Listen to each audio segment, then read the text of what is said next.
దేవునికే స్తుతులు స్తోత్రాలు చెల్లిస్తూ మీ అందరికీ నా హృదయపూర్వక వందనాలు తెలియజేస్తూ ఉన్నానండి. మరి పరిశుద్ధ గ్రంథంలో నుండి యేషావు రాసిన గ్రంథము 40వ అధ్యాయము 39 నుంచి 31వ వచనము వరకు గల దేవుని వాక్యాన్ని చదివి చిన్న ధ్యానం చేసుకుందామండి. దేవునికి స్తోత్రం కలుగునుగాక. మరి ఈ దినమున యేషయా గ్రంథం మరి ప్రభు ఈ వచనాలు మాట్లాడమని నాకు ఆజ్ఞ.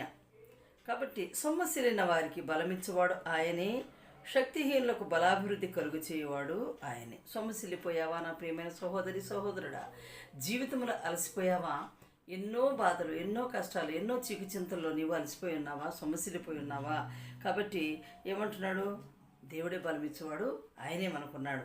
సొమ్మసిల్లిన వారికి బలమిచ్చేవాడు ఆయనే, శక్తిహీనులకు బలాభివృద్ధి కలుగు చేయవాడు ఆయనే. శక్తి లేకుండా పడిపోయి ఉన్నావా? శక్తిహీనతలో ఉన్నావా? దేవాన్ని ప్రార్థన చేయలేనంత స్థితిలోకి నువ్వు దిగజారిపోయావా? ఏ విధంగా అలసిపోయి ఉన్నావు నా కుమారుడా, నా కుమార్తె?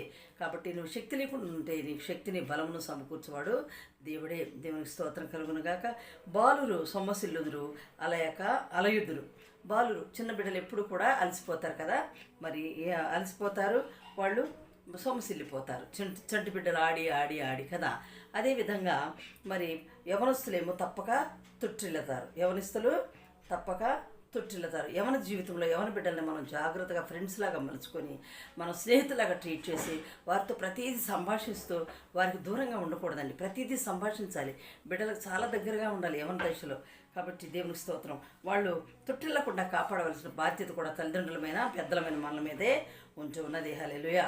మరి యెహోవా కొరకు ఎదురుచూచువారు నూతన బలం పొందుదురు. నీవు దేవుని కొరకు ఎదురు చూస్తున్నావా? దేవుని నీవు ఇంకా పొందుకోవాలి, దేవుని అధికంగా నిన్ను సంపాదించుకోవాలి, దేవుని నేను ఎక్కువగా నడవాలనుకుంటున్నావా? కాబట్టి నాలాంటి వారికి నూతన బలమును పొందుతారంటున్నాడు దేవుడు. నూతన బలము పొందుతారు. దేవునికి స్తోత్రం కలుగునుగాక.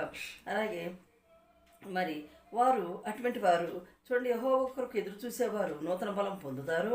వారు పక్షిరాజు వలె రెక్కలు చాపి పైకి ఎగురుతారు. పక్షిరాజు మేఘముల కంటే పైకి ఎగురుద్ది.